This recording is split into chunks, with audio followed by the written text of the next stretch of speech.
நாளுடைய பிரசங்கத்திற்கான வேத வாசிப்பை நாம் வாசிக்க கேட்கலாம்.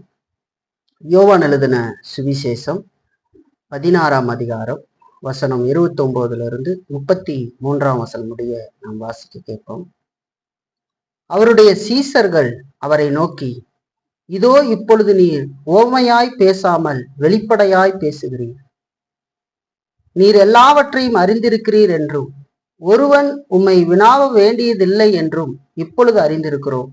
இதனாலே நீர் தேவனிடத்திலிருந்து வந்தீர் என்று விசுவாசிக்கிறோம் என்றார்கள். இயேசு அவர்களுக்கு பிரதியுத்தரமாக, இப்பொழுது நீங்கள் விசுவாசிக்கிறீர்கள். இதோ நீங்கள் சிதறுண்டு அவனவன் தன் தன் இடத்துக்கு போய் என்னை தனியே விட்டுவிடும் காலம் வரும். அது இப்பொழுது வந்திருக்கிறது. ஆனாலும் நான் தனித்திரேன், பிதா என்னுடனே கூட இருக்கிறார். என்னிடத்தில் உங்களுக்கு சமாதானம் உண்டாயிருக்கும் பொருட்டு இவைகளை உங்களுக்கு சொன்னேன். உலகத்தில் உங்களுக்கு உபத்திரவம் உண்டு, ஆனாலும் திடன் கொள்ளுங்கள், நான் உலகத்தை ஜெயித்தேன் என்றார் என்பது. நாம் ஒரு விஷயம் கண்களை மூடி நாளுடைய பிரசங்கத்துக்காக பரிசுத்தமுள்ள எங்கள் நல்ல தேவனே, இந்த அருமையான பிரசங்க நேரத்திற்காக நாங்கள் வருகிறோம். இந்த பிரசங்கத்தை எங்களுக்கு நீர் ஆசீர்வதித்து கொடும். நாங்கள் வாசிக்க கேட்ட வேத பகுதியிலிருந்து இன்றைக்கு நாங்கள் சிந்திக்க போகிற காரியத்தை பரிசுத்த ஆவியானவர் எங்களுக்கு உதவி இதை புரிந்து கொள்வதற்கும் இதற்கு கீழ்ப்படிவதற்கும் கூடிய கிருபைகளை தந்தரல வேண்டுமாய் நாங்கள் கேட்கிறோம். இந்த வார்த்தைகள் எங்களை ஆற்றட்டும், தேற்றட்டும். உடைய குறைவுகளை எங்களுக்கு உணர்த்தி நாங்கள் அதிலிருந்து மனம் திரும்பவும் எங்களுக்கு உதவட்டுமாக நாங்கள் கேட்கிறோம். எங்களோடு கூட இருந்து நடத்தும். இந்த ஜெபத்தை இயேசு கிறிஸ்துவின் மூலமாக ஏறெடுக்கிறோம், எங்கள் நல்ல பிதாவே. நாம் இந்த 16ஆம் அதிகாரத்தினுடைய கடைசி வசன பகுதிக்கு நம்ம வந்திருக்கிறோம். இந்த 16ஆம் அதிகாரம் இன்னும் கொஞ்ச நேரத்துல நமக்கு முடிய போகுது. இதுல நம்ம பார்த்த இந்த 5 வசனம், இதுல ஒரு 2 வசனம் சீசர்கள் பேசுறாங்க, மிச்சம் 3 வசனத்தை இயேசு கிறிஸ்து பேசுறாரு. இதுவரைக்கும் அவர்களோடு அந்த இரவுல ஆண்டவர் அநேக காரியங்களை பேசிக்கொண்டு வருகிறார் தம்முடையவர்களோடு. இப்போ அந்த வார்த்தையினுடைய இறுதி பகுதிக்கு வருகிறோம். இதுக்கு மேல 17ஆம் அதிகாரம் தொடங்குகிற பொழுது இயேசு கிறிஸ்து அவர்களுக்காக பிதாவை நோக்கி வேண்டுதல் செய்கிற காரியத்தை நம்ம பார்ப்போம். 18ல அவங்க கெச்சமண்ணை தோட்டத்துல போறத நம்ம பார்க்க முடியும்.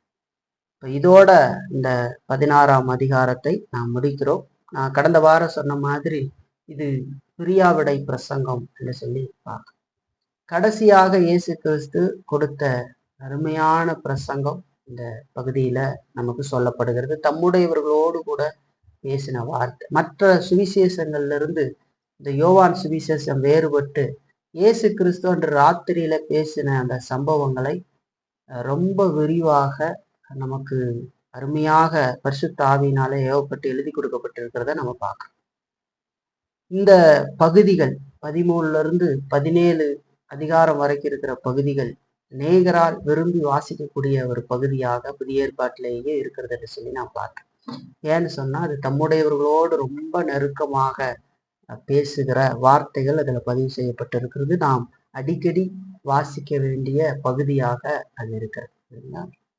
இப்போ இந்த கடைசி பகுதிக்கு வந்திருக்கிறோம். ஆண்டவர் அநேக காரியத்தை தொடர்ந்து பேசிக்கொண்டே வருகிறார். சீசர்களுடைய மனநிலை பல விதங்கள்ல சோர்வுற்று ஒரு திகைப்பு, பயம், கலக்கம் இதனால் நிறைந்திருக்கிறது.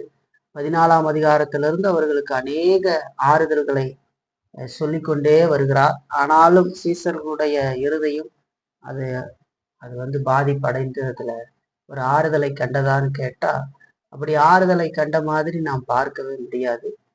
அந்த அளவுக்கு தான் அது இருந்தது இல்லைங்களா? தொடர்ந்து பல விஷயங்களை ஆண்டவர் பேசுறார். பேசிட்டு கடந்த வாரத்துல பார்த்தோம், இதெல்லாம் நான் ஊமைகளாக உங்களோடு கூட பேசுகிறேன்னு ஆண்டவர் சொன்னார் இல்லைங்களா? இவைகளை நான் ஊமைகளாக உங்களோடு பேசுகிறேன், காலம் வரும், அப்பொழுது நான் ஊமைகளாக உங்களுடனே பேசாமல் பிதாவை குறித்து வெளிப்படையாக உங்களுக்கு அறிவிப்பேன் என்று சொல்லி பெந்தகோஸ்தே நாளிலே பரிசுத்த ஆவியானவர் இங்க வருகிற பொழுது என்ன நடக்கும் அப்படிங்கிறத அங்க சொல்றார். அவர் ஊடாக இருந்து அவர் செயல்பட போகிற காரியத்தை அங்க சொல்றத நம்ம பார்க்கணும் இல்லைங்களா? இப்ப இதெல்லாம் பேசிக்கிட்டே வரார். இப்போ ரொம்ப ஒரு இறுதி பாருங்க. இப்போ அவரு இன்னும் கொஞ்ச நேரத்துல சிலுவைக்கு போக போறாரு. பிடிக்கப்பட்டு காட்டி கொடுக்கப்பட்டு அநேக அடி வேதனைகள் பட்டு அவர் சிலுவையை போக வேண்டியது இருக்கிறது. இது ஒரு புறம் அவருக்கு இருக்கு. அவருடைய மனதுல தெரியும் என்ன நடக்க போகுதுன்னு தெரியும். ஆனாலும் இன்னொரு புறத்துல சீசர்களுக்கு ஆறுதலை கொடுத்து கொண்டு இருக்கிறார். சீசர்களுடைய நிலைமை ரொம்ப மோசமான நிலையாட்ட அவங்க இருக்கிறாங்க. இப்ப இவ்வளவும் பேசி சீசர்களுங்க சொல்ற வார்த்தை நமக்கு ரொம்ப ஒரு ஆச்சரியமான வார்த்தை சொல்றாங்க. என்ன சொல்றாங்கன்னா 29:30 பார்க்கும்போது அவருடைய சீசர்கள் அவரை நோக்கி, இதோ இப்பொழுது நீர் ஓமையாய் பேசாமல் வெளிப்படையாய் பேசுகிறீர், எல்லாவற்றை அறிந்திருக்கிறீர் என்றும் ஒருவன் உம்மை வினாவ வேண்டியதில்லை என்றும் இப்பொழுது அறிந்திருக்கும். இதனாலே நீர் தேவனிடத்திலிருந்து வந்தீர் என்று விசுவாசிக்கிறோம் என்றார்கள். வாயை திறந்து பேசிட்டாங்க சீசர்கள். பேசி சொல்றாங்க, எங்களுக்கு எல்லாம் புரிஞ்சிருச்சு அப்படின்னு சொல்லி. இவங்க பேசாம இருந்திருந்தா என்ன ஆயிடுதுன்னு ஒண்ணுமே கடைசி வரைக்கும் சொல்லல அப்படின்ட்டு அப்படியே உட்கார்ந்து இருக்காங்க. ஆனா சீசர்கள் இப்போ சொல்றாங்க, எல்லாம் சரியாயிடுச்சு, இப்ப நீங்க எல்லாம் தெளிவா பேசுறீங்க அப்படின்னு எதை சொல்றாங்கன்னா, ஆண்டவர் சொல்றாரு இல்லைங்களா? பாருங்க 27, 28 வசனத்துல, நீங்கள் என்னை சிநேகித்து நான் தேவனிடத்திலிருந்து புறப்பட்டு வந்தேன் என்று விசுவாசிக்கிறபடியினால் பிதாதாமே உங்களை சிநேகிக்கிறார். நான் பிதாவினிடத்திலிருந்து புறப்பட்டு உலகத்துக்கு வந்தேன், மறுபடியும் உலகத்தை விட்டு பிதாவினிடத்தில் போகிறேன் என்றார் என்று சொல்றார். நான் பிதாவினிடத்திலிருந்து வந்தேன்றதை நீங்க விசுவாசிக்கிறீங்க இல்லையா? நீங்க நேசிக்கிறீங்க. நான் பிதாவினிடத்திலிருந்து வந்தேன்னு விசுவாசிக்கிறீங்க. ஆகையால் பிதா உங்களை நேசிக்கிறார் அப்படின்னு சொல்றாரு. நீங்க விசுவாசிக்கிறீங்க அப்படின்னு சொன்னதை கேட்டு அவங்க இப்ப சொல்றாங்க, இப்ப எல்லாம் எங்களுக்கு புரிஞ்சுக்கிட்டோம், நாங்க ரகசியமா இப்ப எதுவும் இல்லை, எல்லாம் சரியாயிடுச்சு, எனக்கு எல்லாம் தெளிவா இருக்குது அப்படின்னு சொல்றாங்க. சொல்லிட்டு தான் சொல்றாங்க, நீங்க எல்லாத்தையும் அறிந்திருக்கிறீர் அப்படிங்கிறத நாங்க இப்ப நிச்சயித்திருக்கிறோம் அப்படின்னு சொல்றாங்க. நீ தேவனிடத்திலிருந்து வந்தவர் அப்படிங்கிறத நாங்க விசுவாசிக்கிறோம், நீ மேசியா அப்படிங்கிறத விசுவாசிக்கிறோம், நீரே கிறிஸ்து, அதை சொல்றாங்க. ஒருவரும் உண்மை குறித்து சந்தேகப்படவோ அதை கேள்வி கேட்கவோ முடியாது, ஏன்னா நாங்க விசுவாசிக்கிறோம், உண்மை விசுவாசிக்கிறோம்னு சொல்றாங்க. எல்லாம் சரியாயிடுச்சு அப்படின்னு சொல்றாங்க.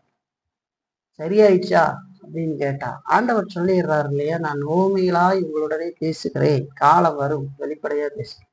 நான் சீசர்கள் சொல்றாங்க, எங்களுக்கு புரிஞ்சு போச்சு, புரிஞ்சிருச்சா அப்படின்னு கேட்டா அவர்களுடைய அந்த விசுவாசன்றது ரொம்ப குறைவான விசுவாசம் தான். அவங்க சொன்னால் கூட, அப்படி எங்களுக்கு புரிந்து விட்டது அப்படின்னு சொன்னா கூட அது ரொம்ப குறைவான விசுவாசம் தான். ஏன்னா ஏற்கனவே இந்த வார்த்தைகளை அவங்க பல இடங்கள்ல சொல்லி இருக்கிறாங்க. பாருங்க மத்தேயில 16:16 பாருங்க. மத்தேயு எழுதின சுவிசேஷத்துல 16ஆம் அதிகாரம் 16ஆம் வசனத்தை நம்ம பார்த்தோம் அப்படின்னு சொன்னா, சீமோன் பேதுரு பிரதியுத்தரமாக, நீர் ஜீவனுள்ள தேவனுடைய குமாரனாகிய கிறிஸ்து என்றார் என்று சொல்லி பார்க்கீங்களா? கிறிஸ்து, நீர் தேவனுடைய குமாரனாகி கிறிஸ்து, நீர் அங்கிருந்து வந்திருக்கிறீர் அப்படிங்கிறத விசுவாசிக்கிறார், சொல்லியிருக்காரு அறிக்கையா. அதே மாதிரி யோவான் 6ஆம் அதிகாரத்துல பாருங்களேன். யோவான் 6ஆம் அதிகாரத்துல 67 இருந்து 69ஆம் வசனம் வரைக்கும் நம்ம பார்த்தோம் அப்படின்னு சொன்னா, அப்பொழுது இயேசு 12 நோக்கி, நீங்களும் போய்விட மனதாய் இருக்கிறீர்களோ என்றார்.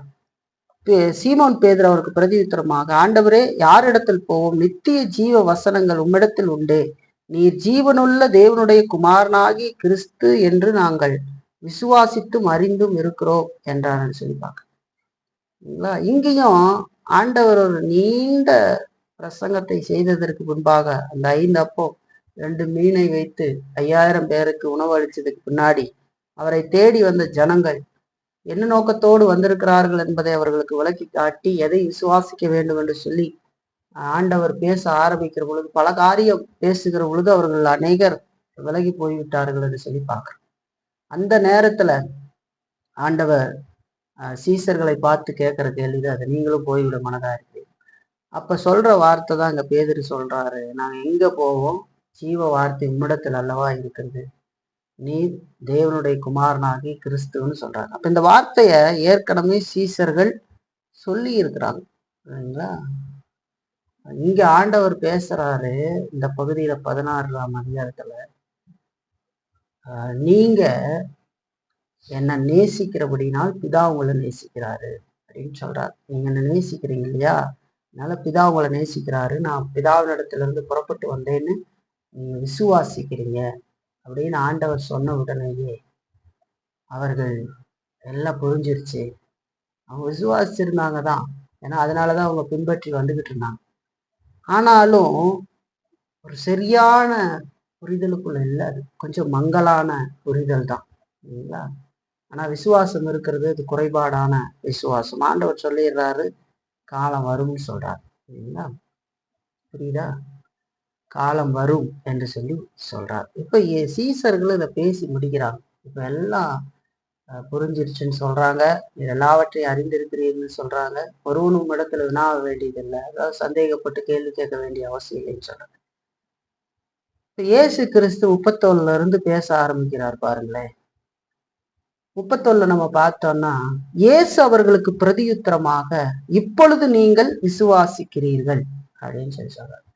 இந்த வார்த்தை பார்க்கும்போது தமிழ்ல முற்றுப்புள்ளி வச்சுட்டாங்க, இப்பொழுது நீங்கள் விசுவாசிக்கிறீர்கள்னு. ஆனா இது ஆங்கில வேதாகமத்துல பார்த்தா டூ யூ நவ் பிலீவ் அப்படின்ற வார்த்தை பயன்படுத்தியிருக்கு. நீங்க விசுவாசிக்கிறீங்களா, நீங்க நம்புறீங்களா அப்படின்னு கேட்கிறார். டூ யூ நவ் பிலீவ், எப்பொழுது நீங்கள் விசுவாசிக்கிறீர்களா அப்படின்னு ஒரு கேள்வியை கேட்கிறார். விசுவாசிக்கிறேன்னு சொல்றீங்களே, நீங்க விசுவாசிக்கிறீங்களா அப்படின்னா நான் உங்களுக்கு சொல்றேன்னு பின்னாடி ஆரம்பிக்கிறார் இல்லைங்களா? அப்போ நீங்கள் விசுவாசிக்கிறீங்களான்னு கேட்கிறார். அதாவது இந்த கேள்வியின் மூலமா உங்களுடைய நம்பிக்கை இன்னும் பூர்ணம் அடையல அப்படின்னு சொல்றாரு. உங்களுடைய விசுவாசம் சரியானதா இல்ல, இன்னும் குறைபாடு உள்ளதாக இருக்கிறது அப்படிங்கிறத ஆண்டவர் சுட்டி காட்டுறார். ஒரு மங்கலான விசுவாசத்தை தான் நீங்க இருக்குதுன்னு காட்டுறாரு. விசுவாசிக்கிறீங்களா அப்படின்னு கேட்கிறார். நாங்கள் இப்பொழுது விசுவாசிக்கிறோம் அப்படின்னு சொன்னாங்க இல்லையா, இது எல்லாத்தையும் இப்ப வெளிப்படையா சொல்றது, நாங்க விசுவாசிக்கிறோம்னு சொன்னோம். ஆண்டவர் சொல்றாரு, நீங்க விசுவாசிக்கிறீர்களா அப்படின்னு கேட்கிறாரு. நீங்க விசுவாசிக்கிறீர்கள்னு தமிழ்ல இருக்கு, அது விசுவாசிக்கிறீர்களா அப்படின்னு கேட்கிறாரு. ஒரு கேள்வி எழுப்புறாரு. கேள்வி எழுப்பி 32ஆம் வசனத்துல நடக்கவிருக்கிற காரியத்தை அவர்களுக்கு அறிவிக்கிறார். என்ன அறிவிக்கிறாருன்னா, இதோ நீங்கள் சிதறுண்டு அவனவன் தன் தன் இடத்துக்கு போய் என்னை தனியே விட்டுவிடும் காலம் வரும், அது இப்பொழுது வந்திருக்கிறது, ஆனாலும் நான் தனித்திறேன், பிதா என்னுடனே கூட இருக்கிறார் என்று சொல்லி சொல்றார். இங்க விசுவாசிப்பதாக அவர்கள் சொன்ன போதும் அவங்களுடைய இந்த விசுவாசம் வழுவி போகிறதுக்கான சோதனை காலம் அவங்க மேல வரும் அப்படின்னு சொல்றாங்க. நீங்க விசுவாசிக்கிறீங்க, ஆனா அந்த விசுவாசம் வழுவி போகிறதுக்கான சோதனை காலம் வரப்போகிறதுன்னு சொல்றாங்க. பேதுரு அவரை மறுதலிக்கு போறாரு. பாருங்களேன், இவ்வளோ பேசி இருக்கிறாரு, இவ்வளோ காரியங்களை அவர்களுக்கு சொல்லி இருக்கிறாரு. ஆனாலும் இப்போ இந்த பேச்சு முடிந்ததுக்கு அப்புறம் அவர்களுக்காக விண்ணப்பம் பண்ணுகிறார். அதுக்கப்புறம் யூதாஸ் கூட்டத்தோடு கூட அங்க வருகிறார். பிரதான ஆசாரியர்களுடைய வேலைக்காரர்கள் எல்லாம் வந்து அவரை பிடிக்க போறாங்க. அவரை பிடிக்கிற பொழுது உடனடியாக எல்லாம் ஓட்டம் பிடிக்க போறாங்க. அவனவன் தன் தன் இடத்துக்கு போய் அப்படின்றது கூட ஆங்கில வேதாகமத்துல ஹோம்னு சொல்லி வருது. வீட்டுக்கு போவா ஓடி போயிடுவாங்கன்ட்டு, அவன் தப்பிச்சு வீட்டுக்கு ஓடி போயிடுவான் அப்படின்றது தான் அங்க சொல்லப்படுகிறது. பயங்கர வீரமாக பேசி கொண்டிருந்த மனிதர்கள். பேதுருவெல்லாம் பயங்கரமா பேசுறாரு. எல்லாரும் விட்டு போனாலும் நான் போக மாட்டேன் அப்படிங்கிறத பேசுறாரு இல்லைங்களா? அப்ப நம்ம இங்கிருந்து பாக்குறோம், சில நேரங்கள்ல அப்படிப்பட்ட விசுவாசத்தை கொண்டவர்கள் மாதிரி நம்ம இருந்துட முடியும். எதுவும் நடப்பதற்கு முன்பதாக வாய்ச்சவடால் மாதிரி பேசிக்கிட்டு இருக்கலாம். ஆண்டவர் சொல்றதை எதையும் கேட்காமல், நான் நல்லா இருக்கிறேன் கடவுளுக்குள்ள, எனக்கு எப்படி நடக்கும், நான் எப்படி ஓட முடியும், நான் கடவுளுக்காக எதையும் செய்வேன் அப்படின்னு சொல்லலாம். அப்படி ஒரு தன்னுடைய பலவீனத்தை பார்க்காமல், மிகுந்த கவனத்தோடு எச்சரிக்கையாக இருக்காமல், ஆண்டவர் சொன்ன விதத்துல வாழாமல் இருந்து, தன்னுடைய சுய நம்பிக்கை மேல நான் கடவுளுக்குள்ள இருக்கனே, நான் எல்லார விடையும் நல்லா கடவுளை விசுவாசிக்கிறேன், இந்த மாதிரி எல்லாம் மனக்கோட்டை கட்டி கொண்டிருந்தா, பலவீனமான காலங்கள் வருகிற பொழுது நம்மால் நிற்க முடியாமல், இருதயத்துல பலவிதமான கேள்விகளும் குழப்பங்களும் சோர்வு எல்லாம் அதிகரித்து ஒரு மோசமான நிலையை நாம் சந்திக்க நேரிடும். நினைச்சு பார்க்க நம்முடைய வாழ்க்கை. இப்ப பேதுரு அவரை மறுதலிக்கிறார்.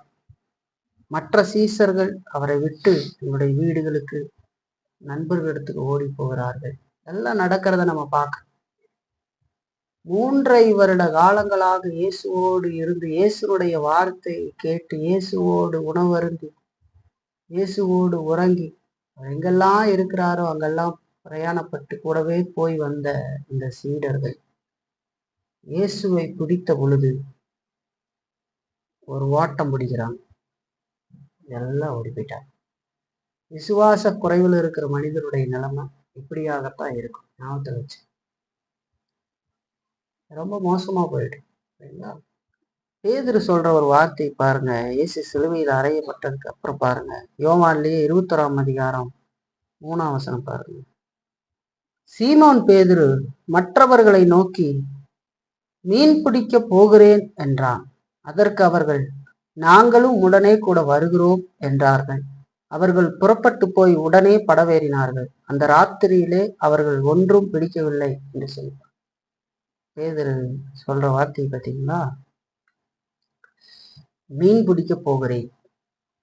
மீன் பிடிக்கிற மனிதனை ஆண்டவர் அழைத்து பெரும் காரியத்துக்காக ஏற்படுத்தி பல காரியங்களை கற்றுக் கொடுத்து அவங்களை நடத்திட்டு வந்திருக்கிறார். ஆனா இப்போ மீன் பிடிக்க போறேன்றார். மீன் பிடிக்க போறேன்னு சொல்றது அது பழைய தொழிலுக்கே நான் திரும்புறேன் அப்படின்னு சொல்றார். சரிங்களா? பழைய தொழிலுக்கே நான் போகிறேன் அப்படின்னு சொல்றார். எங்க இருந்தாரோ எவ்வளவு விஷயம் இருக்குது பாருங்க. ஆண்டவர் பல காரியங்களை பேசுறார். நான் செய்கிற காரியத்தை நீங்களும் செய்வீர்கள், இதை பார்க்கும் பெரிய காரியத்தை செய்வீர்கள். பரிசுத்த ஆவியானவர் பெந்தெகோஸ்தே நாள்ல வருவார். அவர் வந்ததுக்கு அப்புறம் நீங்கள் எனக்கு சாட்சிகளாக இருப்பீர்கள். சபை ஸ்தாபிக்கப்பட போகிறது. சுவிசேஷம் உலகம் முழுவதற்கும் போக போகிறது. உங்களை அப்போஸ்தலர்களாக தெரிந்து கொண்டேன். இல்லைங்களா? அப்போஸ்தலர்னா அனுப்பப்பட்டவர்கள். இல்லைங்களா? இத்தனை காரியத்தை விட்டுவிட்டு அவர்கள் எங்கு போகிறார்கள்னு பாருங்க. விசுவாச குறைவு அப்படிங்கிறது ரொம்ப மோசமான ஒரு நிலை. அதை குறித்து கொஞ்சம் கூட கவலையும் அக்கறையும் படாமல் வாழ்ந்துகிட்டு இருந்தா ஒரு நாள் அந்த விசுவாசம் உண்மையானது தானா அப்படிங்கிறது சோதனை உங்களுக்கு நிரூபிச்சு காட்டிடும். சோதனையும் வேதனையும் பலவீனமும் உங்களுக்கு நிரூபித்து காட்டிவிடும். அன்றைக்கு மகா மோசமான நிலையை சந்திக்க வேண்டியது. அவ்வளவு மோசம் பாருங்க. எத்தனை காரியத்தை கேட்டிருக்கிறாங்க, ஆனா போயிட்டாங்க. ஆண்டவர் சொல்றார், வரும், இதெல்லாம் வரும், அவனவன் ஓடி போவீங்க அப்படின்னு சொல்றார். எல்லாவற்றையும் முன்னாக அறிந்த தேவன் சொல்றார். ஆனா இப்படி அவர்களால இயேசு கிறிஸ்து கைவிடப்பட்டாலும் கூட பிதாவினிடத்திலிருந்து அவருடைய அன்பு, அங்கீகரிப்பு இதெல்லாம் அவரிலிருந்து விலகுவதில்லை என்று சொல்லி சொல்றார். நான் தனித்திறேன், பிதா எப்பொழுதும் என்னோடு கூட இருக்கிறார். நான் தனியா இருக்க மாட்டேன். நீங்கெல்லாம் ஓடிட்டாலும் நான் தனியா இருக்க மாட்டேன். பிதா என்னோடு கூட, அவரோடு கூட இருக்கிற உறவு, அதுல நான் இருப்பேன். அது எனக்கு ஆதரவா இருக்கும்ன்றத இயேசு கிறிஸ்து சொல்றார். எல்லாம் அவர் பார்க்கிறாரு. இதெல்லாம் நடக்க போறத அவருக்கு தெரியும்.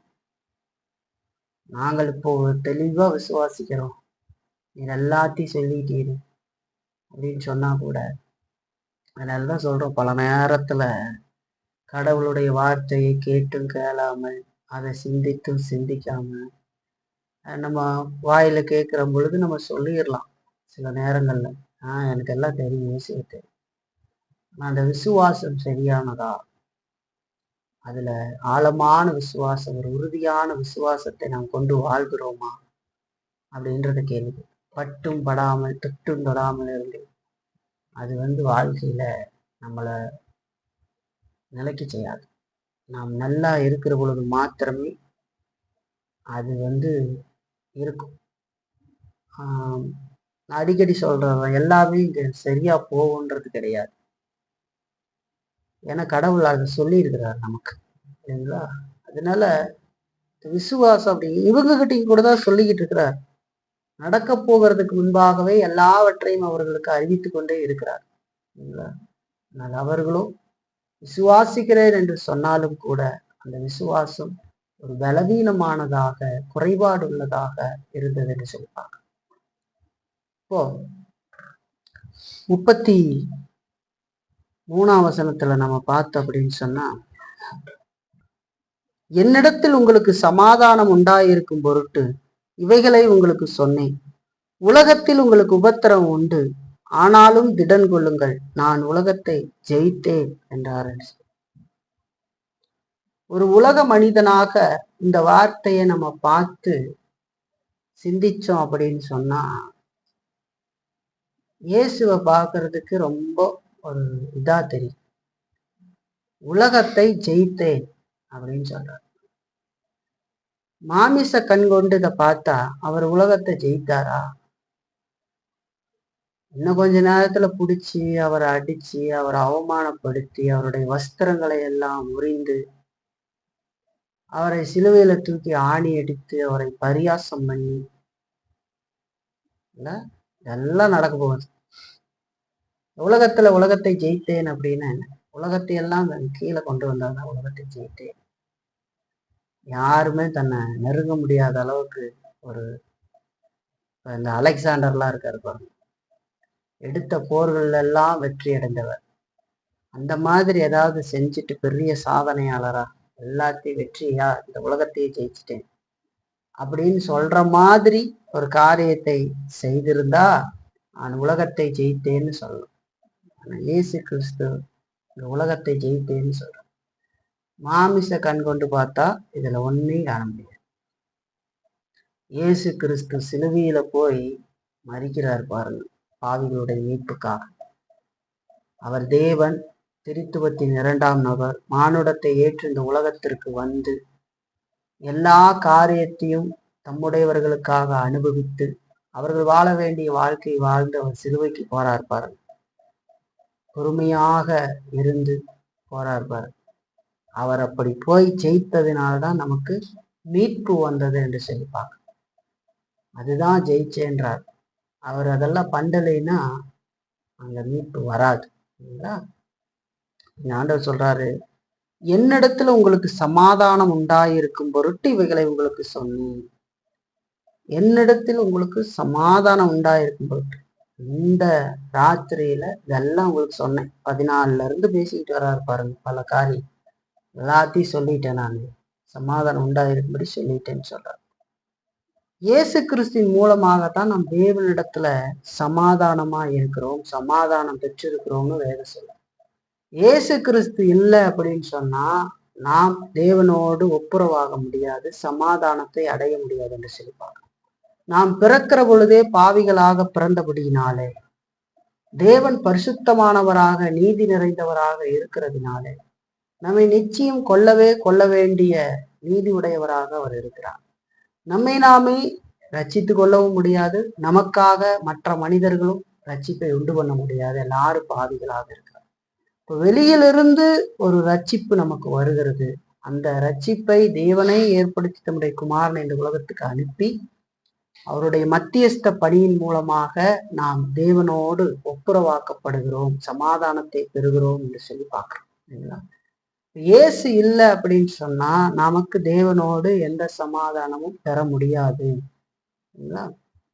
வேதம் சொல்ற சில வசனங்களை வாசிப்போமே பாருங்க. ரோமர் 5ஆம் அதிகாரம் 1ஆம் வசனம், இவ்விதமாக நாம் விசுவாசத்தினாலே நீதிமான்கள் ஆக்கப்பட்டிருக்கிறபடியால் நம்முடைய கர்த்தராகிய இயேசு கிறிஸ்து மூலமாய் தேவனிடத்தில் சமாதானம் பெற்றிருக்கிறோம் என்று சொல்லி, நாம் விசுவாசத்தினாலே நீதிமான்கள் ஆக்கப்பட்டிருக்கிறோம்.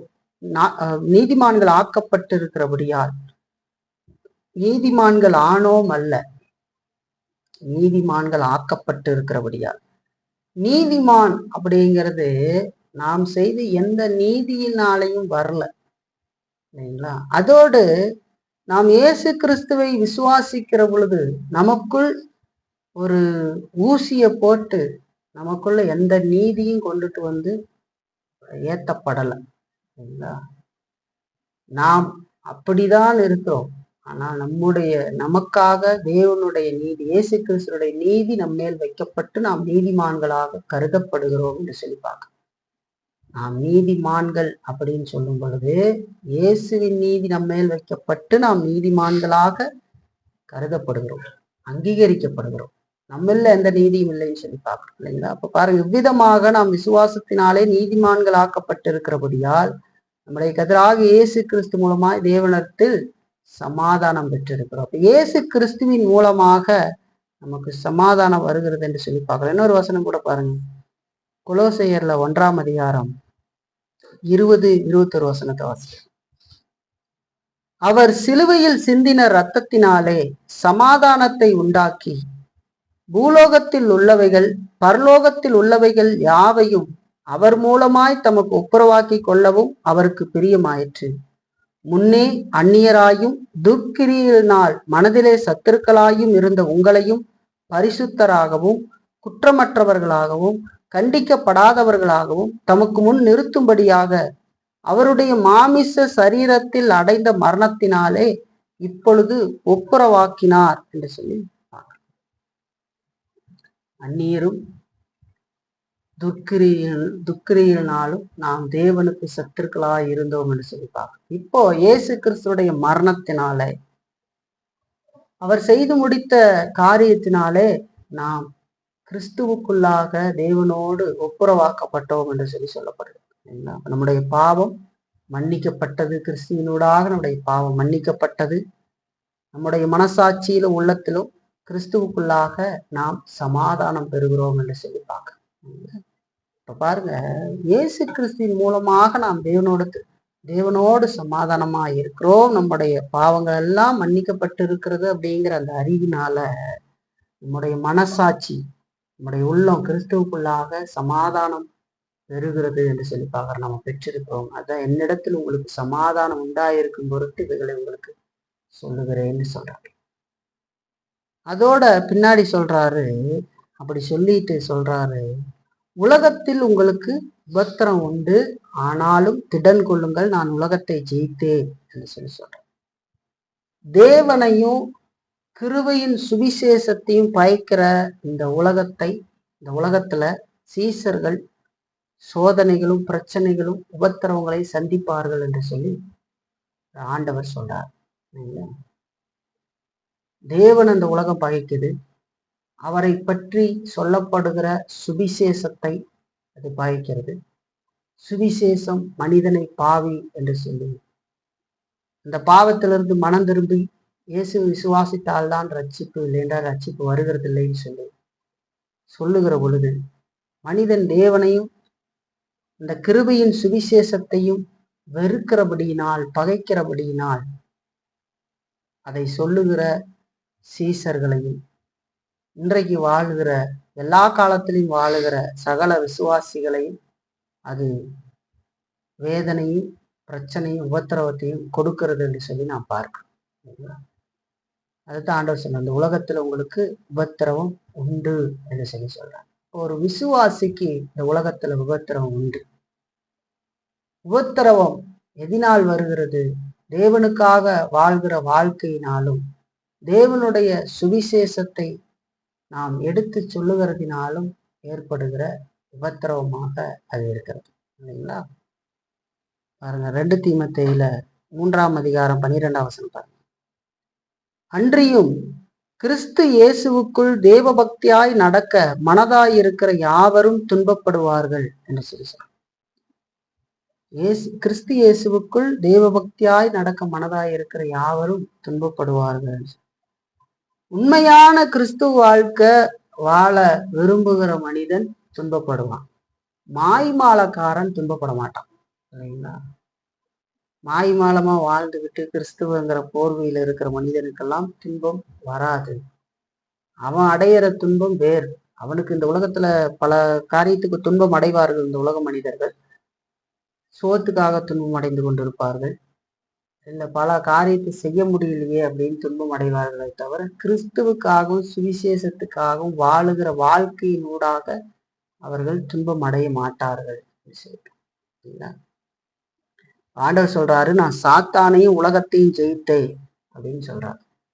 இப்ப எதை அவர் சொல்றாருன்னா, உலகத்திலே உங்களுக்கு உபத்திரம் உண்டு, ஆனாலும் திடல் கொள்ளுங்கள், நான் உலகத்தை ஜெயித்தேன்னா என்னுடைய வெற்றி உங்களுடைய வெற்றி அப்படின்னு சொல்றார். நீங்க எனக்குள்ளாக தேவனோடு சமாதானம் ஆகப்பட்டிருக்கிறீர்கள். நீங்கள் தேவனுடைய பிள்ளைகளாக இருக்கிறீர்கள். நான் உங்களுக்காக எல்லாவற்றையும் செய்துவிட்டு, இந்த உலகத்துல இந்த உபத்திரவங்கள்லாம் உங்களுக்கு இருந்தாலும் நீங்க திடன் கொள்ளுங்கள், நான் இந்த உலகத்தை ஜெயித்து விட்டேன் அப்படின்னு சொல்றார். உங்களுக்கான எல்லா காரியத்தையும் நான் செய்து முடித்திருக்கிறேன். என்னிடத்துல அந்த சமாதானத்தை பெற்றிருக்கிறீங்க, என் மூலமாக நீங்கள் பெற்றிருக்கிறீர்கள் அப்படின்னு சொல்லி அவங்கள தேற்றார். இல்லைங்களா? இதை பொறுமையாக அனுபவித்து இந்த உலகத்துல வாழுங்கள் சொல்றார் நிமித்தமாக.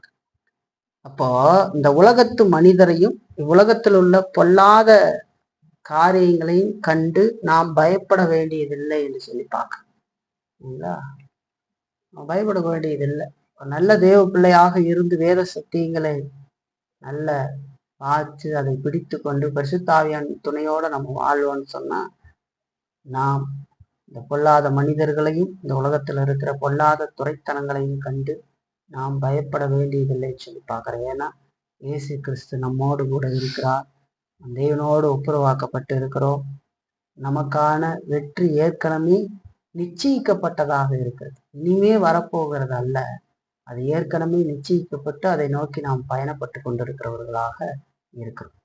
பாருங்க, மத்தேயில 10ஆம் அதிகாரம் 28ஆம் வசனம் பாருங்க. ஆத்துமாவை கொல்ல வல்லவர்களா இராமல் சரீரத்தை மாத்திரம் கொள்ளுகிறவர்களுக்கு நீங்கள் பயப்பட வேண்டாம். ஆத்துமாவையும் சரீரத்தையும் நரகத்திலே அழிக்க வல்லவருக்கே பயப்படுங்கள் என்று சொல்லி சொல்றோம். ஆத்துமாவை கொல்றதுக்கு வல்லவர்களா இராமல் சரீரத்தை மாத்திரம் கொள்ளுக்கு நீங்க பயப்பட வேண்டாம். மனிதன் ஆத்துமாவை கொல்ல வல்லவன் இல்லை. இயேசுவுக்காக வாழுகிற பொழுது உயிரைத்தான் எடுத்துருவாங்களே தவிர இந்த உலகத்துல ஆத்துமாவை ஒன்றும் செய்ய முடியாது என்று சொல்லி நான் பார்க்கிறேன். ஆண்டவர் சொல்றார், ஆத்துமாவின் சரீரத்தின் நரகத்திலே அழிக்க வல்லவருக்கே பயப்படுங்க. நீங்க பயப்பட வேண்டியது தேவனுக்குன்னு சொல்றார், மனிதர்களுக்கு அல்ல அப்படின்னு சொல்றார். இன்னும் ஒன்னு யோவான்ல பாருங்க, 4ஆம் அதிகாரத்துல 1 யோவான் 4ஆம் அதிகாரம் 4ஆம் வசனம் இங்கே சொல்லுகிற பொழுது, பிள்ளைகளே நீங்கள் தேவனால் உண்டாயிருந்து அவர்களை ஜெயித்தீர்கள். ஏனெனில் உலகத்தில் இருக்கிறவனிலும் உங்களில் இருக்கிறவர் பெரியவர் என்று சொல்லி சொல்றது. நம் தேவ ஆவியினால நாம் ஜெயம் கொள்ளுகிறவர்களா இருக்கிறோம். தேவனால் உண்டாயிருந்து ஜெயம் கொள்ளுகிறவர்களா இருக்கிறோம்னு சொல்லி பார்க்கிறோம். அந்திக்கு கள்ள தீர்க்கதரிசிகளை குறித்து பேசி கொண்டு வருகிற பொழுது இங்க யோவான் அது அழகா சொல்றார். இல்லைங்களா? நாம் தேவனால் உண்டாயிருந்து அவர்களை ஜெயித்தோம், அடைய ஜெயித்தீர்கள்னு சொல்றார். ஏன்னா உலகத்தில் இருக்கிறவனிலும் பிசாசினுடைய ஆவி, பிசாசு அதை விட நம்மில் இருக்கிற பரிசுத்தாவியானவர் பெரியவர் என்று சொல்லி சொல்றதை நம்ம பார்க்கணும். அதே மாதிரி 5ஆம் அதிகாரத்திலையும் 4-5 வசனம் பாருங்க. தேவனால் பிறப்பதெல்லாம் உலகத்தை ஜெயிக்கும், நம்முடைய விசுவாசமே உலகத்தை ஜெயிக்கிற ஜெயம். இயேசுவானவர் தேவனுடைய குமாரன் என்று விசுவாசிக்கிறவனே அன்றி உலகத்தை ஜெயிக்கிறவன் யார் என்று சொல்லி கேட்கிறார். தேவனால் பிறக்கிறதெல்லாம் உலகத்தை ஜெயிக்கும், நம்முடைய விசுவாசமே உலகத்தை ஜெயிக்கிற ஜெயம். கிறிஸ்துவுக்குள்ளாக நாம் இந்த உலகத்தை வெற்றி கொள்ளுகிறோம் என்று சொல்லி பார்க்கறீங்களா? கிறிஸ்துவை விட்டு நாம் அப்படிப்பட்ட வெற்றியை காண முடியாது. அதனாலதான் ஆண்டவர் சொல்றாரு, அவங்களுடைய மங்களான விசுவாசம் ஒன்று இருக்கு, குறைபாடான விசுவாசம் ஒரு புறம் இருக்கு. ஆண்டவர் சொல்றாரு, நீங்கள் எல்லாம் என்னை விட்டு பிரிந்து போயிடுவீங்க, ஓடிடுவீங்க. ஆனா சொல்றாரு, என்னிடத்துல உங்களுக்கு சமாதானம் உண்டாயிருக்கும் பொருட்டு இவைகளை சொல்லுகிறேன்னு சொல்றாரு. உலகத்துல உங்களுக்கு உபத்திரம் உண்டு, ஆனாலும் திடன் கொள்ளுங்கள், நான் உலகத்தை ஜெயித்தேன். நீங்கள் என் மூலமாக தேவனிடத்தில் சமாதானம் பெற்றிருக்கிறீர்கள். நான் இந்த உலகத்தை வெற்றி கொண்டிருக்கிறேன். என்னுடைய வெற்றி உங்களுக்கான வெற்றி. உலகத்துல உபத்திரவம் இருந்தால் அதை எல்லாம் மேற்கொண்டு வாழுங்கள், என்னுடைய கிருபையினால, ஆவியினால அப்படின்றத ஆண்டவர் சொல்றாரு இந்த பகுதியில். சரிங்களா? அப்படி இந்த அதிகாரத்தை சொல்லி முடிக்கிறாரு. ஆரம்பிக்கிற பொழுது உபத்திரவத்தை பற்றி பேசி முடிக்கும் போது இந்த அதிகாரத்தை உபத்திரவத்தை கண்டு அஞ்சாம அதுல வாழுங்கன்னு சொல்லி சொல்றதை நம்ம பார்க்கணும். நீங்க இடர்கள் அடையாதபடிக்கு இவைகளை உங்களுக்கு சொல்லுகிறேன்னு ஆரம்பிச்சு முடிக்கும்போது, இந்த உலகத்துல உங்களுக்கு உபத்திரம் உண்டு, திடன் கொள்ளுங்கள், நான் உலகத்தை ஜெயித்திருக்கிறேன்னு சொல்லி ஆண்டவர் இந்த அதிகாரத்தை முடிக்கிறார். இல்லைங்களா? அவருடைய பேச்சு இதோடுங்க, இந்த ஐக்கிய பேச்சு இதோட நிறுத்தப்படுகிறது. அதுக்கப்புறம் கச்சமண்ணை தோட்டத்துல ஜெபிக்கும்படி எல்லாம் கேட்டாலும் இந்த மாதிரி ஐக்கியம் கொண்டு பேசுகிற காரியம் இங்கே இதோட முடிவடைகிறது என்று சொல்லி நான் பார்க்கிறேன். சரி, இதுல இருந்து நம்ம ஒரு 2 பயன்பாடுகளை இந்த வாழ்க்கைக்கு எடுத்துக்கொள்ளலாம். முதலாவது நம்ம பார்க்கறது என்னன்னா, நாம் கிறிஸ்துவுக்குள்ளாக சமாதானம் பெற்றிருக்கிறோம் என்று சொல்லி பார்க்கிறோம். நம்முடைய சமாதானம் அப்படிங்கிறது கிறிஸ்துவுக்குள்ளான மெய்யான சமாதானம் எங்க இருக்குதுங்கிறத நம்ம சிந்தித்து பார்க்க வேண்டிய அவசியம். இந்த பகுதியில் ஆண்டவர் சொல்றாரு, என்னிடத்தில் சமாதானம் உண்டாயிருக்கும் பொருட்டுன்னு சொல்றாரு. இப்ப என்னிடத்தில் அப்படின்னு சொல்லும் போது சமாதானம், அதாவது நிரந்தரமான சமாதானம் அப்படிங்கிறது வேற எங்கிருந்தும் கிடைக்காது அப்படிங்கிறத நாம் புரிந்து கொள்ள வேண்டும். இயேசு சொல்றாரு, என்னிடத்திலே சமாதானம் உண்டாயிருக்கும் பொருட்டுன்னு சொல்றாரு. வேற எதுல சமாதானத்தை தேடினாலும் கிடைக்காது, இல்லைங்களா? ஏன்னா இயேசு கிறிஸ்துவின் மூலமாகவே நாம் தேவனோடு சமாதானம் ஆக்கப்பட்டு இருக்கிறோம், நம்முடைய பாவம் மன்னிக்கப்பட்டு இருக்கிறது என்று சொல்லி பார்க்கணும். அதனாலதான் நம்முடைய மனசாட்சியின் உள்ளத்திலும் நாம் கிறிஸ்துவுக்குள்ளாக சமாதானத்தை பெறுகிறோம், இல்லைங்களா? பெற்றிருக்கிறோம். இந்த சமாதானத்தை நாம் ஒவ்வொரு நாளும் அனுபவிக்க கற்றுக்கொள்ள வேண்டியது அவசியம் என்று சொல்லிப்பாங்க. வெளியில பார்க்கிற சமாதானம் அப்படிங்கிறதெல்லாம் சும்மா ஒரு காரியமாகத்தான் இருக்கும், அது நிலையானதாக இருக்காது. இன்றைக்கு ஒன்றை சொல்லுவார்கள், நாளைக்கு ஒன்றை சொல்லுவார்கள். அது சமாதானத்தை கொடுக்காது. அது அந்த சமாதானங்கிறது ஒரு நிலையானது, நிரந்தரமானதோ அல்ல. அதுவும் அந்த சமாதானங்கிறது சும்மா. ஆனா ஆண்டவர் சொல்ற இந்த சமாதானம் தேவனோடு ஏற்பட்டு இருக்கிற உறவுனால நமக்கு வருது. கிறிஸ்துவுக்குள்ளாக நாம் தேவனுடைய புத்திரர்களாக, பிள்ளைகளாக இருக்கிறோம் என்று சொல்லி பார்க்கிறோம். கிறிஸ்துவுக்குள்ளாக சகல ஆசீர்வாதங்களையும் நாம் அடைகிற ரட்சிப்பினுடைய ஆசீர்வாதங்களை அனுபவித்துக் கொண்டிருக்கிறோம். அதெல்லாம் நமக்கு கிறிஸ்துவுக்குள்ளாக கிடைத்திருக்கிறது. நாம் சமாதானத்தை, சந்தோஷத்தையும் அடைகிறோம், இல்லைங்களா? அது நிரந்தரமானது என்று சொல்லி பார்க்கிறோம், இல்லைங்களா? ஒவ்வொரு நாளும் நம்ம அனுபவிக்க கற்றுக்கொள்ள வேண்டும். உலகத்தோடு ஈடுபட்டு இருக்கிற மனிதன் அவனால் இந்த சமாதானத்தை அடைய முடியுமா? இந்த சமாதானத்தை சிந்திச்சு பார்க்க முடியுமா அப்படின்னா கஷ்டம். நல்ல விசுவாச வாழ்க்கை வாழாமல் இருந்தா அதை அனுபவிக்க முடியாது. அப்ப இந்த சமாதானத்தையும் சந்தோஷத்தையும் ஒவ்வொரு நாளும் அனுபவிப்பதற்கு கற்றுக்கொள்ள வேண்டும். ரட்சிக்கப்படாதவர்கள் இந்த சமாதானத்தை அனுபவிக்க முடியாது. அவர்களுக்கு அது வெறும் வார்த்தையாக மட்டும்தான் இருக்கும், இல்லைங்களா? இன்னும் ரட்சிக்கப்படாதவங்க, நீங்க இயேசு கிறிஸ்து விசுவாசி ரட்சிக்கப்படுங்க, உடைய பாவத்தை உணருங்க, அதற்காக மனம் வருந்தி மனம் திரும்பி இயேசு கிறிஸ்து இடத்துல வாங்க, விசுவாசிங்க. அப்போதான் ஆண்டவர் அந்த ரட்சிப்பை உங்களுக்கு கொடுத்து இந்த சமாதானத்தையும் சந்தோஷத்தையும் உங்களுக்கு கொடுத்து உங்களை நிரப்புவார். மற்றபடிக்கு இந்த சமாதானத்தை அனுபவிக்க முடியாது. சமாதானம்னு பேசுறோம், இந்த சமாதானம் என்ன அப்படிங்கிறத ஃபீல் பண்ண முடியும். நீங்களும் கூட உங்களுடைய வாழ்க்கையில சிந்திச்சு பாருங்க, இந்த சமாதானத்தை நீங்க அடைஞ்சிருக்கிறீங்களா? ரசிக்கப்பட்டவர்களுக்கு மட்டுமே அது உரியது. சமாதானன்றது பேசுறதுல மட்டும் இல்லை, நமக்கு ஆண்டவரோடு கூட இருக்கிற உறவு. அது இல்லை அப்படின்னு சொன்னா நம்மளுடைய ரட்சிப்பே கேள்விக்குறியா மாறிடும் இல்லைங்களா? அதை குறித்த உணர்வோ அதை குறித்த சிந்தனையோ, நாம் யார், எப்படிப்பட்டவர்களாக இருந்தோம், கடவுள் நம்மளை எந்த அளவுக்கு நடத்தி நமக்கு ரட்சிப்பை கொடுத்திருக்கிறார், நாம் பிதாவோடு சமாதானமாக்கப்பட்டு இருக்கிறோம், கிறிஸ்து நமக்காக மத்தியஸ்த பணி செய்து அதையெல்லாம் செய்திருக்கார், தொடர்ந்து அவர் செய்து கொண்டு இருக்கிறார் அப்படிங்கிற எந்த உணர்வும் இல்லாமல் நாம் வாழ்ந்து கொண்டு இருப்போம்னா நம்முடைய ரட்சிப்பையும் ஒரு கேள்விக்குறியாக கொண்டாந்து நிறுத்தி பார்க்கணும். நான் என்னிடத்தில் சமாதானம் உண்டாயிருக்கும் பொருட்டுன்னு சொல்றாங்க. எந்த சூழ்நிலை இந்த உலகத்துல வந்தாலும், எப்படிப்பட்ட சூழ்நிலை வந்தாலும், ஆண்டவருடைய அந்த சமாதானம் நம்முடைய இருதயத்துல இருக்கிறதை நம்மால உணர முடியும். ஆண்டவர் நம்மை காண்கிறார், எல்லாவற்றையும் நமக்காக செய்து முடித்திருக்கிறார். என்னுடைய வெற்றி ஏற்கனவே நிச்சயிக்கப்பட்டது. நான் தேவனுடைய பிள்ளை, நான் ஒரு நாள் நித்தியத்துக்கு போய் சேருவேன். நான் குறைபாடுள்ள மனிதனாக இருந்தாலும் ஆண்டவர் என்னை நடத்துகிறார். நம்ம தவறு செய்திருக்கிற பொழுதும் கூட ஆண்டவரிடத்துல மனம் திரும்பினால் ஆண்டவர் மன்னிப்பாருங்கிற ஒரு உறுதியும் ஒரு நம்பிக்கையும் நமக்கு இருக்கும். அதுதான் பெரிய சமாதானத்தை. புலம்பியே மனிதன் சாக மாட்டான் ஒரு கிறிஸ்துவன். சரிங்களா? அப்படியே புலம்பிக்கிட்டே எப்ப பார்த்தாலும் உலக காரியத்தை எழுத முடியாது.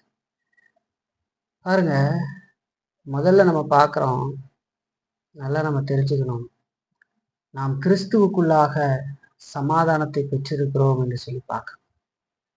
இந்த வெளியில இருக்கிறதெல்லாம் சும்மா கொஞ்சம் தான், அது ஒரு காணல் நீர் மாதிரி தான் இருக்கும். கொஞ்சம் சமாதானமா இருக்கிற மாதிரி இருக்கும், திடீர்னு பூகம்பம் மாதிரி வந்துடும். 2 நாள் நல்லா பேசுவோம், அப்புறமே கஷ்டத்துக்குள்ள போகும். ஆனா கிறிஸ்துவுக்குள்ள இருக்கிற சமாதானம்ன்றது பெருசு இல்லைங்களா? வேலை ஸ்தலத்திலையா இருக்கட்டும், மற்ற இடங்கள்லையா இருக்கட்டும், நல்லா இருக்கிற மாதிரி இருக்கும். அப்புறம் திடீர்னு பார்த்தா சமாதானம் இழக்கிற மாதிரியான சம்பவங்கள் நடக்கும். ஆனா கிறிஸ்துவுக்குள்ள இருக்கிற சமாதானங்கிறது அது நிலையானது என்று சொல்லி பார்க்கிறோம். அது நிரந்தரமாக இருக்கக்கூடியது. அது ஒருத்தர் இருக்குல்ல, என்னுடைய சமாதானத்தை நான் உங்களுக்கு கொடுக்குறேன், இந்த உலகம் கொடுக்கிற பிரகாரமாக அல்ல அப்படின்னு ஆண்டவர் சொல்றாரு இல்லைங்களா? அந்த சமாதானம். நம்ம கிறிஸ்துவுக்குள்ள சமாதானம் பெற்றிருக்கிறோங்கிற ஒரு உணர்வு, அதை நாம் அடைந்திருக்கிற அந்த காரியத்துல உறுதியாக இருப்பது ரொம்ப முக்கியம். அதுலதான் நம்ம தேவனை நோக்கி பார்த்து ஒரு நாளும் வாழ முடியும். 2வது ஒரு காரியத்தை பார்ப்போம். இந்த உலகத்துல நமக்கு நிச்சயம் உபத்திரம் உண்டு என்று சொல்லிப்பாங்க. உபத்திரவம் இருந்தாலும் இருக்கலாம், அல்லது இல்லாமலும் போகலாம் என்று இல்லை. உறுதியாக நிச்சயமாக இந்த உலகத்துல உபத்திரவம் உண்டு. ஆண்டவர் சீசர்களுடைய வாழ்க்கையை குறித்து அது ரொம்ப எளிமையா, சந்தோஷமா, வெற்றிகரமா இருக்கும்னு எங்கேயுமே ஆண்டவர் வாக்கு கொடுக்கவே இல்லை. அது எளிதாக, சந்தோஷமாக, வெற்றிகரமாக இருக்காது. இந்த உலகத்து பார்வையில பார்க்கறது, அந்த உலகத்து சந்தோஷம் நம்ம பார்க்கறோம் இல்லைங்களா? அதை சொல்றோம். அது ரொம்ப அப்படியே ஸ்மூத்தா போயிட்டு இருக்கோம் இந்த உலகத்துல. கடவுளுக்குள்ள நம்ம இருப்போம் சமாதானத்தோடு. அந்த உலகத்துல அப்படி இருக்கும் அப்படின்னு சொல்லி ஆண்டவர் சொல்லல. இந்த உலகத்துல உபத்திரவம் உண்டுன்னு சொல்றாரு. நீங்க திட்டன் கொள்ளுங்கள்னு சொல்றாரு. அப்படின்னா என்ன? அந்த உபத்திரவன் மத்தியில உறுதியா இருங்க, நான் உலகத்தை ஜெயித்துட்டேன், உங்களுக்காக ஜெயித்திருக்கிறேன் அப்படின்னு சொல்றாரு. திடன் கொள்ளுங்கன்னா என்ன? ரொம்ப உறுதியான மனதோட இருந்து நீ முன்னாடி போங்கன்னு சொல்றாரு. அப்போ கிறிஸ்து தம்முடைய விசுவாசிகளுக்கு அவர்கள் பாடுகளிலும் துன்பங்கள்ல இருந்து தப்பிக்கொள்ளுவார்கள் அப்படின்னு ஒருபோதும் வாக்களித்ததில்லை. ஆண்டவர் சொல்லும்போது மனுஷனுக்கு நேரிடுகிற சோதனையே என்று வேறொரு சோதனையும் உங்களுக்கு நேரிடவில்லை, சோதனையோடு தப்பிக்கொள்ளும் போக்கையும் உண்டாக்குவார் அவர் அப்படின்னு தான் சொல்லுது. அநேக உபத்திரவங்களின் வழியாக நாம் தேவனுடைய ராஜ்யத்தில் பிரவேசிக்க வேண்டி இருக்குதுன்னு தான் சொல்றார். நீங்கள் பலவிதமான சோதனையில் அகப்படுகிற பொழுது என்று சொல்லிதான் சொல்றார். சோதனையை சகிக்கிற மனுஷன் பாக்கியவான் என்று சொல்லி சொல்றார். சரிங்களா? நீங்கள் சோதனைக்கு உட்படாதபடிக்கு விழித்திருந்து ஜெபியுங்கள்னு சொல்றார். சோதனை வராதுன்னு சொல்லல, சோதனைக்கு உட்படாதபடிக்கு நீங்க விழித்திருந்து ஜெபியுங்கள்னு சொல்றார்.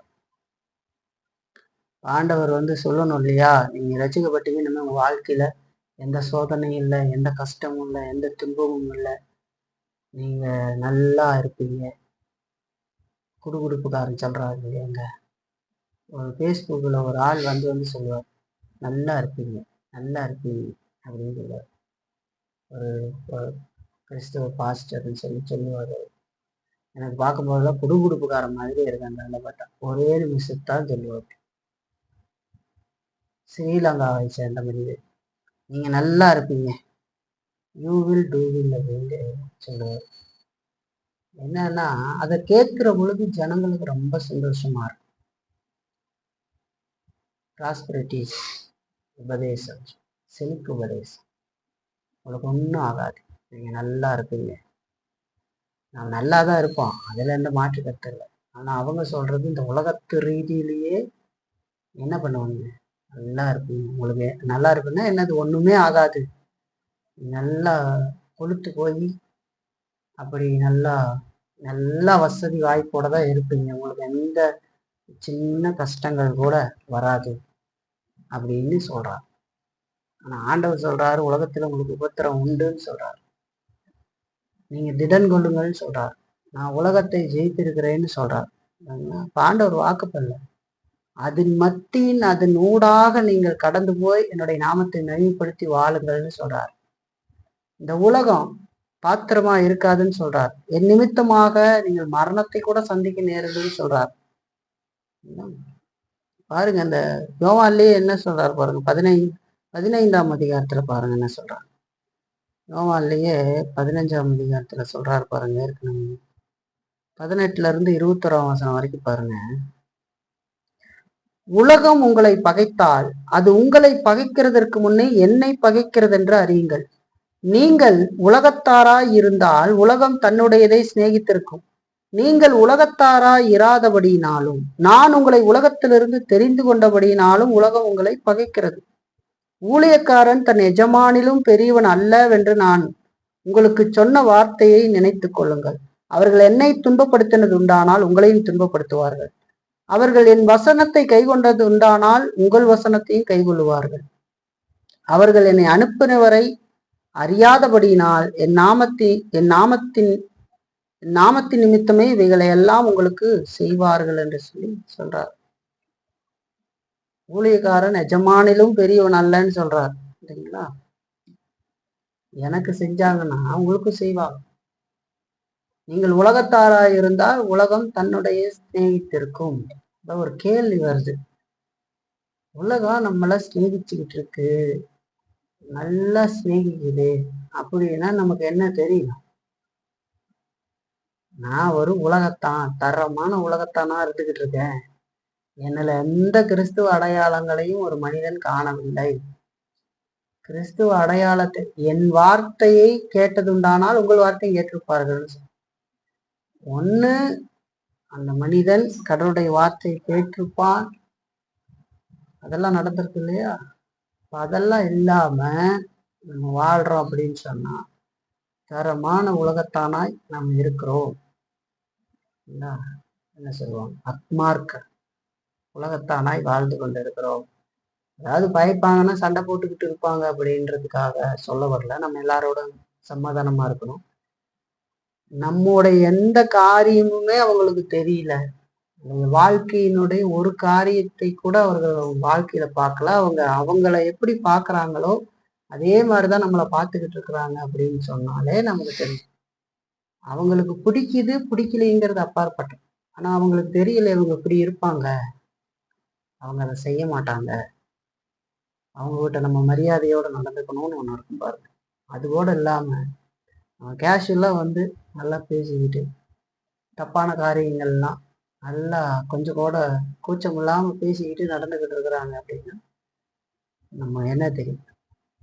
நீங்கள் உலகத்தாராய் இருந்தால் உலகம் உங்களை சிநேகித்திருக்கும். நீங்கள் உலகத்தாராய் அல்லாததுனால உலகம் உங்களை பகைக்கிறது. நம்ம எப்படி இருக்கிறோம், நம்முடைய வாழ்க்கை எப்படி இருக்கிறது? நம்ம உப்பாக இருக்கிறோமா, ஒளியாக இருக்கிறோமா? கடவுள் சொன்ன மாதிரி நம்ம நினைச்சிடக்கூடாது எல்லாத்துக்கிட்டையும் சண்டை போட்டுக்கிட்டு இருப்போன்றதெல்லாம் இல்லை. நம்ம யாரு அப்படிங்கிறது மக்களுக்கு தெரியும். நம்மோடு பழகுகிறவங்க தெரியும். ஊர்ல இருக்கிற எல்லாத்துக்கும் தெரியுன்றதெல்லாம் நம்ம சொல்ல முடியாது. ரோட்ல போற வரவங்களுக்கு எல்லாமா தெரிய போகுது? தெரியாது. ரோட்ல போற வரவங்களுக்கு எல்லாம் இவங்க யாரு என்னன்னு சங்கதி தெரியாது. ஆனா நம்ம அன்றாடம் பார்க்கிறவர்கள், பேசுகிறவர்கள், நம்மை சுத்தி இருக்கிறவர்களுக்கு நாம் யார் அப்படிங்கிறது தெரியும்.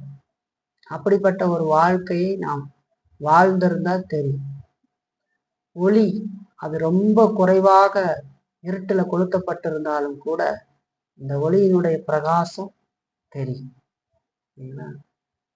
பாருங்க, இந்த லைட் முழுவதையும் ஆஃப் பண்ணிட்டு சரி வேண்டாம், ஒரு இரவுல பாருங்க தீக்குச்சியை பத்தி அதை அமைச்சிட்டு கீழே போட்டு பாருங்களேன். தூரத்துல இருந்து பார்த்தா என்னமோ ஒன்று சின்னதா நெருப்பு கங்கு மாதிரி தெரியும். அங்க யாரோ போட்டுட்டு போயிருக்கிறாங்க, கால் வச்சிடாதீங்கம்மா. எப்படி தெரியுது? அது ரொம்ப கொஞ்சமானதா இருந்தாலும் அது தெரியும். அவருடைய விசுவாசம் பலவீனமா இருந்து கொஞ்சமா இருந்தாலும் கூட அது வெளிப்படும். இந்த இருளான உலகத்துல வாழ்ற கோணலும் மாறுபாடுமான இந்த சந்ததியில குற்றமற்றவர்களா கபடற்றவர்களா இவருடைய பிள்ளைகளா இருக்கிறீங்கன்னு ஆண்டவர் சொல்றாரு. அப்ப இல்லை அப்படின்னா நம்ம கேள்வி கேட்டு பார்க்கணும். நம்முடைய விசுவாசம் எப்படிப்பட்டது? நம்முடைய விசுவாசம் சரியானதா இருக்குதா? சொன்னதை நல்லா புரிஞ்சுக்கணும். நம்ம இந்த ஊர்ல இப்போ பெங்களூர்ல இருக்குன்னா பெங்களூர்ல இருக்கிற மூல முடக்கெல்லாம் தெரியாது. நம்மளை பத்தி தெரியுமா? தெரியாது. ஆனால் நாம் அன்றாடம் பார்க்கிறவர்கள், நம்மளோடு கூட பேசுகிறவர்கள், அவர்களுக்கு நம்முடைய வாழ்க்கை அதுல இருந்து ஒரு பகுதியை கொஞ்சமாவது வெளிச்சம் தெரிகிற மாதிரி இல்லை அப்படின்னு சொன்னா நாம் சரியான வாழ்க்கை வாழலை. நமக்கு ஆராய்ந்து பார்த்து மனம் திரும்ப வேண்டியது அவசியம். உலகத்துல உபத்திரம் உண்டு, திடன் கொள்ளுங்கள்னு ஆண்டவர் சொல்லிருக்கிறார் இல்லைங்களா? 16ஆம் அதிகாரத்துல சொல்லும் போது கூட அதை ஆரம்பிக்கும் போதே சொல்றார் பாருங்க. 4 வசனத்தை முதல்ல பார்த்தோம்னா, நீங்கள் இடரலடையாதபடிக்கு இவைகளை உங்களுக்கு சொன்னேன். அவர்கள் உங்களை ஜபாலயங்களுக்கு புறம்பாக்குவார்கள். மேலும் உங்களை கொலை செய்கிறவன் தான் தேவனுக்கு தொண்டு செய்கிறவன் என்று நினைக்கும் காலம் வரும். அவர்கள் பிதாவையும் என்னையும் அறியாதபடியினால் இவைகளை உங்களுக்கு செய்வார்கள். அந்த காலம் வரும்போது நான் இவைகளை உங்களுக்கு சொன்னேன் என்று நீங்கள் நினைக்கும்படி இவைகளை உங்களுக்கு சொல்லி இருக்கிறேன். நான் உங்களுடனே இருந்தபடியினால் ஆரம்பத்துல இவைகளை உங்களுக்கு சொல்லவில்லைன்னு சொல்றார். உங்களை கொலை செய்கிறவன் தேவனுக்கு தொண்டு செய்கிறவன் என்று நினைக்கும் காலம் வரும்னு சொல்றார். இந்த உலகத்துல உபத்திரம் உண்டுன்னு சொல்றார். அதையே தான் முடிக்கும் போது ஆண்டவர் சொல்றார், என் நிமித்தமாக நீங்கள் துன்பத்தையும் மரணத்தையும் சந்திக்க வேண்டும்னு சொல்றார். எச்சரிக்கிறார், இதெல்லாம் வரும்னு சொல்லி. இப்ப உலகத்துல உபத்திரம் உண்டுன்னு சொல்லிப்பாங்க. நம்ம கூட வாசிச்சு இல்லைங்களா, கிறிஸ்து இயேசுவுக்குள் தேவ பக்தியாய் வாழ மனதாய் இருக்கிற யாவரும் துன்பப்படுவார்கள். அப்படின்னா என்ன? அதற்கு எதிர்ப்பதம், கிறிஸ்து இயேசுவுக்குள் தேவ பக்தியாக வாழ மனதில்லாதவர்கள் துன்பப்பட மாட்டார்கள். அதுக்கு எதிர்ப்பதம் அதுதானே. வாழ மனதா இருக்கிறவர்கள் துன்பப்படுவார்கள், வாழ மனதா இல்லாதவர்கள் துன்பப்பட மாட்டார்கள். அதுதான் அதனுடைய எதிர்ப்பகுதியா நம்ம பார்த்தவர். இப்ப நம்ம பார்க்கணும், இந்த உலகத்துல நமக்கு நிச்சயம் உபத்திரம் உண்டு. இந்த உலகத்துல நாம் உபத்திரவங்களை சந்திக்கிற பொழுது பொறுமையாக நிதானமாக இந்த வார்த்தைகளை எல்லாம் சிந்தித்து பார்த்து, ஆண்டவர் சொல்லியிருக்கிறார், திடன் கொள்ளுங்கள், நான் உலகத்தை ஜெயித்திருக்கிறேன், பயப்படாதீங்கன்னு சொல்லியிருக்கிறாரு. ஆகவே நான் பயப்பட மாட்டேன். மிகுந்த வலியும் வேதனையும் பாரங்களும் உண்டாயிருக்கு, அதெல்லாம் நம்ம அவாய்ட் பண்ணிட முடியாது அவ்வளவு சீக்கிரம். ஆனாலும் இந்த பக்கம் ஆண்டவர் சொன்ன வார்த்தையை ஒரு சின்ன கோடுக்கு மேல பெரிய கோடை போட்டு பார்த்தீங்கன்னா இது ஒன்றும் இல்லைன்றதாயிடும். இல்ல, சின்ன கோட்டை அழிக்க முடியாது. சின்ன கோடை நம்ம இந்த உலகத்துல இருந்து போகும்போது அழிக்க முடியும். இந்த வருத்தம் துன்பமெல்லாம் நமக்கு தொடர்ந்து இருக்கும். ஆனா சின்ன கோட்டுக்கு பக்கத்துல பெரிய கோடை ஆண்டவர் சொன்னதை நினைச்சு நம்ம பார்த்தோன்னு சொன்னா இது ஒன்றும் இல்லைங்கிறது தெரியும். நம்முடைய வெற்றி ஏற்கனவே நிச்சயிக்கப்பட்டிருக்கிறதுங்கிறது தெரியும். சில நேரங்கள்ல இந்த விதமான சூழ்நிலைகள் வருகிற பொழுது பெரிய தனிமையும் பல கேள்விகளும் ஒரு சோர்வு என்ன நடக்கும் அடுத்தது, என்ன செய்ய போறோம், சீசர்களுக்கு எப்படி இருந்ததோ அந்த மாதிரி சூழ்நிலைகளுக்கு கூட போயிடலாம். என்ன மாதிரி ஆக போகுது, நல்லா போயிட்டு இருக்கிற வரைக்கும் ஓகே, நல்லா போகலை அப்படின்னு சொன்னா நமக்கு ஏற்படுகிற பதட்டம், பரபரப்பு, என்ன நடக்குமோ, அடுத்தது என்ன நடக்குமோ அப்படின்னு நினைக்கும் போதெல்லாம் ஆண்டவர் சொல்றதைத்தான் நம்ம பார்க்கணும். திடன் கொள்ளுங்கள் அப்படின்னு சொல்றோம். நான் உங்களுக்காக எல்லாவற்றையும் செய்துட்டேன், எல்லாம் முடிஞ்சது, எல்லாம் முடிஞ்சது. நாம் இந்த உலகத்துல தொடர்ந்து வாழ்ந்துகிட்டு இருக்கோம். ஆண்டவர் நம்மை நடத்திக்கிட்டு இருக்கார். நம்மால் அதை பார்க்க முடியாவிட்டாலும் நம்மை தொடர்ந்து ஆண்டவர் பாதுகாத்து பராமரித்து வருகிறார். அவருடைய அருமையான கிருபையினால நம்மை ஒவ்வொரு நாளும் தாங்கி கொண்டு இருக்கிறார். நாம் காலையில் எழும்புவது அவருடைய கிருபை, அன்றாட இந்த நாளை வாழ்ந்து முடிப்பது அவருடைய கிருபை. நமக்கு அதெல்லாம் பார்க்க முடியாத ஒரு சோர்வுகள் இருந்தாலும் கூட நமக்கு தெளிவா வேதம் சொல்லுது. ஒரு பெரிய போர் நமக்கு எதிராக நடந்து கொண்டிருந்தாலும், பிசாசுடைய தாக்குதலும் உலகமும் பாவமும் நமக்கு எதிராக போர் இருந்தாலும், நாம் நமக்கு கொடுத்த கிருபையினூடாக கிருபையின் சாதனங்களை எல்லாம் பயன்படுத்தி நாம் ஒரு யுத்தத்தை செய்து கொண்டிருக்கிற பொழுது அதுக்கு பின்னாடி ஒரு பெரிய யுத்தம் ஆவிக்குரிய விதத்துல நடக்கிறது என்று சொல்லி வெளிப்படுத்தல் விசேஷத்துல பேசுறோம். நம்முடைய வெற்றி ஏற்கனவே நிர்ணயிக்கப்பட்ட வெற்றி என்று சொல்லுவோம். ஆகவே இந்த உலகத்தில் நமக்கு உபத்திரம் உண்டு. ஆனா நம்ம சொல்லிக்கணும், ஆண்டவர் சொல்றாங்க, திட்டன் கொள்ளுங்கள், நான் உலகத்தை ஜெயித்திருக்கிறேன்னு சொல்றேன். ஆகவே நாம் கிறிஸ்துவுக்குள்ளாக இந்த சமாதானத்தை அனுபவிக்க வேண்டும். ஒரு நாள் ஆண்டவர் சமாதானத்தை கொடுத்திருக்கிறாரு, அதை அனுபவிச்சு இந்த உலகத்துல ஆண்டவருக்காக வாழ்ந்து, ஆண்டவருடைய சுவிசேஷத்திற்காக வாழ்ந்து நாம் ஆண்டவரை மகிமைப்படுத்தி ஒரு நாள் ஆண்டவர்கிட்ட போப்போம். ஆகவே நம்ம மிகுந்த கவனத்தோடு ஆண்டவருடைய சமாதானத்தை அனுபவிப்போம். அதோடு கூட இந்த உலகத்துல உபத்திரவம் நமக்கு இருந்தாலும் கூட ஆண்டவர் சொல்லியிருக்கார், திடன் கொள்ளுங்கள், நான் உலகத்தை ஜெயித்தேன். அந்த ஜெயத்துல நம்முடைய ஜெயம் இருக்குது. அதை நோக்கி பார்த்து நாம் முன்னேறுவோம். கடவுள் நம்மை நடத்திட்டோம்.